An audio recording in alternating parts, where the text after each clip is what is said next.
Today I'm going to do a shootout between three of Shure's most popular microphones ever.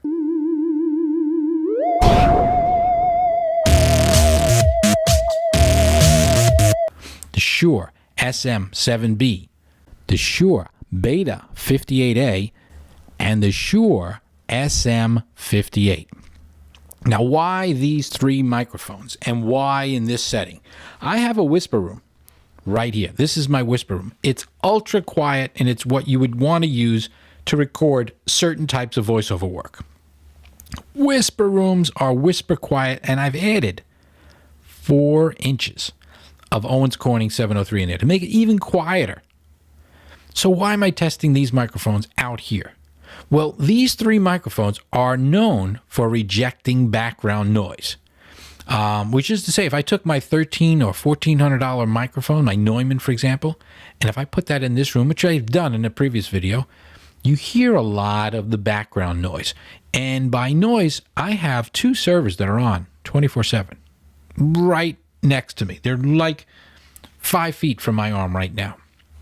I have my house heating and air conditioning system right in the next room, and it's running. These microphones are great at rejecting that type of sound. I would not want to use those condenser microphones in that setting, outside of the room, because it picks up everything. I go like this and it hears it. I make the slightest sounds and it hears it. It hears those servers. So in an environment like this, you want a dynamic microphone like one of these three. The Shure SM7B, the Shure Beta, the Beta 58A, and the most popular microphone ever from, not just Shure, but the most popular microphone ever, is the Shure SM58. Now, the SM58 has a long history with Shure. This is the microphone you see on stage with just about anybody who's ever done a concert. They hold these microphones, and that's the main point here. They're designed to be held. They don't have a lot of handling noise. I can move them from hand to hand. I could swing them around and do a little tap dance, and these microphones will not pick up a lot of your hand motion. I have other microphones. If you just touch them a little bit, that's why they have all these isolation cages and stuff like that and shock mounts. You don't need one of those with a SM58 or the Beta 58A. Both of these microphones were meant to be held in your hand. Now, I'm going to do one at a time just so we can isolate this. So again, I'm holding the SM58, and one of the great things about the SM58 is it has a cardioid pattern, but it also rejects the outside noises. Like right now, you're hearing very little, hopefully, of my server. I could put it pretty close to my mouth, and it's designed to be used that way. And again, doesn't have a lot of that sound. This is a cardioid pattern, and it has a relatively flat sensitivity pattern, which means it's going to give you pretty much even tones across the spectrum. Now let's switch microphones again. So here I am holding the Beta 58A. Again, very little handling noise. I could do that. But this has a slightly different characteristic. First of all, it has a super cardioid pattern, which means that it's a slightly narrower sensitivity area, whereas on the 58 I was able to move it around a little bit more. On the pattern for a supercardioid, you need to be a little more centered to get the sound that you want. If I'm over here, it's not going to sound as good as when I'm directly in the center. Again, to compare that, I'm going to do the same kind of thing with the 58. So with the 58, I'm talking a little to the left, a little to the center. I'm getting closer to the center. Now I'm in the center. Now I'm still in the center. I'm moving a little over. I'm a little over, a little over. And I could probably go over here. Now I'm not sure how much of it you're going to hear because I'm hearing all 3 microphones in my headset. But now I'm back in the center. I can go a little higher, a little higher. And of course from behind I shouldn't get much of it at all. So this is the 58, the SM58. And again, back to the Beta 58A. I'm going to do the same thing. I'm going to move from side to side. I'm going to talk as I move over. I'm going to move over. I'm going to move over. I'm going to move over. I'm in the center. I'm in the center. I'm going to move over. I'm going to move over. I'm going to move over. I'm going to move over. I'm going to see how far I have to go before it really gets out of there. And I'm going to move back closer and closer and closer and closer to the center. And now I'm in the center. And of course, it should be better in that case. Now, again, we're going to want to see how it is from behind. And now, supercardioid, by the way, has this weird effect that it actually picks up a little bit of what's behind it that you don't get with a cardioid, but it's a very narrow spot. I'm going to talk from the side as I go through it, and I'm going to bring it back to center. So this is the Beta 58A, and again, I should do the same thing over here. I haven't did this. This is the side. This is the center. This is the side. All right. Now, last but not least, this is not a microphone you're going to handle, but I'm going to do similar things to it. I'm right in the center of the SM7B, and I'm talking directly at it, which is the way it normally would be on a boom pole, because you're not really going to hold one of these. This apparatus you see on it is not a shock mount that I added. It's built into the microphone. You get it. It's meant to hang or go on a desktop stand. It's not meant to be handled, although if I did, it's pretty good at rejecting sounds. I have to say that, because it's got its own shock mount, in spite of the fact that it's mounted on something that is a shock mount. Excuse me. I'm going to now talk to it from different angles again. Here I am on the side of it, and I'm going to move closer and closer and closer and closer and closer and closer to the center. Now I'm in the center, and I'm going to go a little left to the left to the left to the left to the left. And now I'm directly on the side of it. I'm on the side of it, and I'm getting closer to the center. Moving again, the side rejects it, should be. I'm in the dead center. And now I'm on the side, I'm on the side. Now I'm behind it. You shouldn't hear much of that from behind. It's designed to eliminate a lot of the room noise. Now, why do they make microphones like this, these dynamic microphones like this? Again, if you're in a concert and you're singing, you don't want to pick up the crowd sounds in your microphone. You want to be just picking up the sounds of the singer or whoever's holding the microphone. You want just that sound. I'm talking to it. I'm not singing to it, but that's the sound you want. You should be able to get right on top of it. It's actually touching my mouth right now. And I'm not using a pop filter. Maybe I should, but right now I'm not using a pop filter. I'm right on top of it. Same thing goes for the SM58. I'm right on top of it. It's literally touching my lips. My lips are rubbing it right as I'm talking to it. I'm eating this microphone. And I'm going to go back to the the 7B. SM7B, it's touching my lips. I'm literally touching the microphone. It's definitely clipping a little bit here, but I'm right on top of it. I'm not popping. Peter Piper picked a peck of pickled peppers. It's pretty good pop filter, considering, some people still use a pop filter with this. I'm not using a pop filter on any of these three. That's the sound you get. To do a quick summary with some background noise from Winnie the Pooh. Just in case. That's the sound.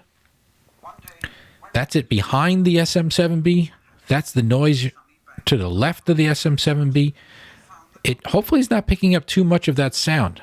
They got to the bit about revolution. This is the Beta 58A. Sound of it slightly over here, slightly to the sides, slightly to the left. Hopefully it's rejecting enough of that background sound, and you're hearing more of me and less of it. And we'll do one last test with the SM58. Again, that's the sound in the front, and I'm going to put it behind it. Now, you shouldn't hear too much of it. You should hear more of me, less of it. Again, a little to the left, a little to the right. And in theory, you should hear less of it on the Beta 58A, because it does have a tighter pattern. It should pick up a lot from the front, but less as I move it around. That's the Beta 58A. And same thing goes with the SM58. When it's in the front, you should hear a lot of it, but less and less of it as I move it away. And in this case, probably a little further away it has to be, because it's not a narrow pattern. So I should also bring out one other thing. When you get the Beta 58A, they give you a little chart that shows you where to place your monitors, because this has a narrow polar pattern. You can actually place the monitors closer than you could if you were doing that sort of thing, because you'll get less feedback with a Beta 58A, because it's not picking up as wide an area, so it won't pick up your other monitors. It won't give you as much feedback. I should also mention one other thing. As I'm recording this, I am using some gain boosters. There's no other post-production adjustment of sound. This is the SM58 the Beta 58A, but it's going through a Cloudlifter just to give it 25 dB of extra gain so I could use a little lower gain on my Zoom H6, which is recording this, and so that all things are considered the same. I have an SE Dynamite, which is very similar to a Cloudlifter. That's what's on the SM58. And the SM7B is going through a dbx 286s. Now, I'm using it primarily for the gain because I usually use it with a Cloudlifter. So it's giving me some extra gain, but it's also got one other feature turned on, which is a noise gate. So I'm going to turn that off just to give it a fair test. Okay, this is the SM7B without the noise filter turned on my DBX. And I guess for what it's worth, I should do the same little test, the SM7B in the same room. And you hear the sound of the empty room. Just joking. And I'm going to move it away. I'm going to move it away and move it away. Now, you may hear more of it than you did before because I no longer have the noise gate on. And there we are.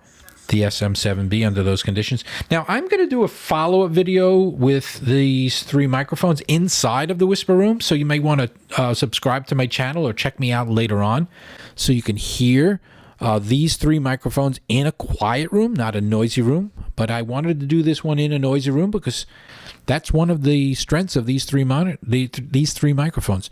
So stay tuned for that video. It'll be coming up shortly. Yeah, I know. Yeah. I kind of finally figured out why I've been getting all these weird matches, Yeah, what do I know? Left, swipe right. I was just, I hold the phone in my left hand, I swipe one way. I hold the phone in my right hand, I swipe another way. Yeah, that kind of explains it all, right? So what do I know? Left, right, I'm just swiping, and there you go. Yeah. Oh, hold on a second. Yeah, thanks for watching. Hope you liked the video.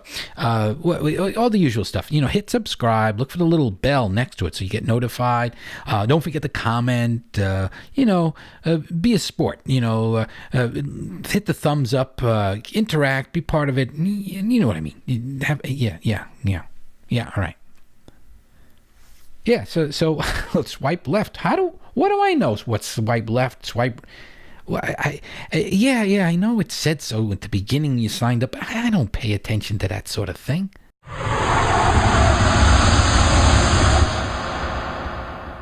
Okay, so we're going to start rolling, right? Are we rolling yet? Yeah, we better start rolling. I don't mean that kind of rolling, but we're rolling. Are we working? Yeah, I think we're working. And if I do them at the same time, are they similar? Hey, I don't know. Gain is so hard to work with. Are we filming? Are we recording? We don't use film anymore. We're going to do a little shootout today between these. Can I stop doing that? Okay. Hey. Okay. All right, now let's do this thing.